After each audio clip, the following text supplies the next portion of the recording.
How to find what works. Trial and error, man. The only way you can find out what works is through trial and error. When I started singing, I bought books, I got different advice from different people. I went to a teacher for a little while. I met singers.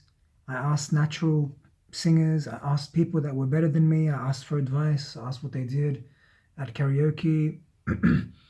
I looked online for singing resources. Um, I learned instruments. I did so many things to get me where I am today.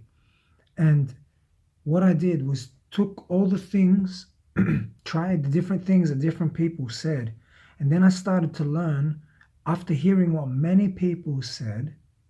I started to learn which things worked and which didn't work for my particular situation. And then when I got good enough with myself and I felt confident that I could do certain things with my voice, I felt confident in them, then I was like, now I'm going to try to teach other people. And then when I had to try to teach other people, I had to take what I'd learned from all the other people and learn for myself and see, did what I did for myself work for others? Or did I need to create something new for each person, etc.? So for some people, I needed to create a new step, maybe a step that I didn't go through, but that didn't really happen much because I was pretty crap when I started. And because I was so bad when I started, there isn't really any student that I've come across that I've had to modify my teaching method for because I was so bad. I had to go through the teaching method to get good. Like just say I was off key. So I had to go through how to get in key. So that's the worst thing you can be, off key as a singer. So when I get people that are off key, I know how to get them on key. And I don't have to create nothing for it. I just know how to do it. All right. So because I went through it, so I know how to do it. So I know how to show someone else to do it. How do you know what works? Trial and error. But I suggest you learn a lot. I suggest you buy programs. You waste money. You spend money. You got to.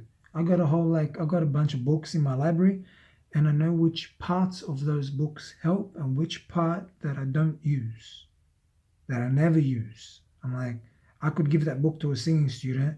I won't give the book to a singing student because I know it's just confusing. I know that there's like 30% that's like a waste of time, 30% that's interesting but not necessary, and 30% that's the stuff you got exactly what you got to do, exactly what you got to use. And then I got to filter that for that person for where they're at because even that can be confusing. And this is why you need a live teacher. You need a person that tells you what to focus on. And if they just tell you to focus on exercises without going specific to the songs that you're trying to learn, they're not really helping you because if they don't hear you sing the songs that you're going to do, like how you're going to sing them on stage, if they don't know what you're going to do and they don't know how to fix what you're going to do, then how are they helping you? That's the final goal, to sing the song, right? Just think about that when a teacher's starting to take you through exercises that aren't song related. Trial and error, man. You got to put in the time, you got to spend the money. That's the only way you know. How can you really know unless you really try all the different ideas, all the different advice that people give you? You got to try it and then see what happens. Sometimes amazing singers gave me advice, but their advice wasn't right. One guy is like, he was one of my favorite runs singers. He was incredible at runs.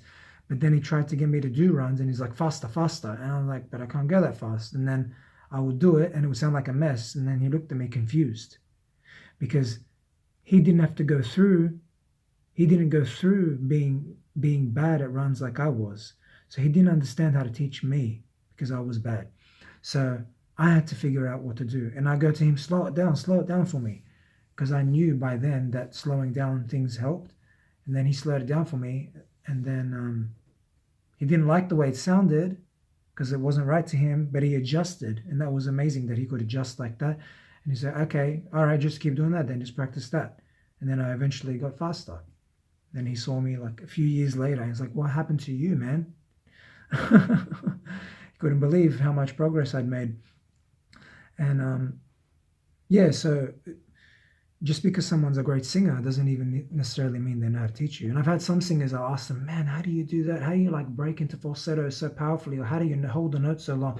And they honestly said, sorry, man, but I wish I could tell you how I do it, but I don't know how I do it. So I really respected that too, honestly. All right, guys, trial and error, put in the time.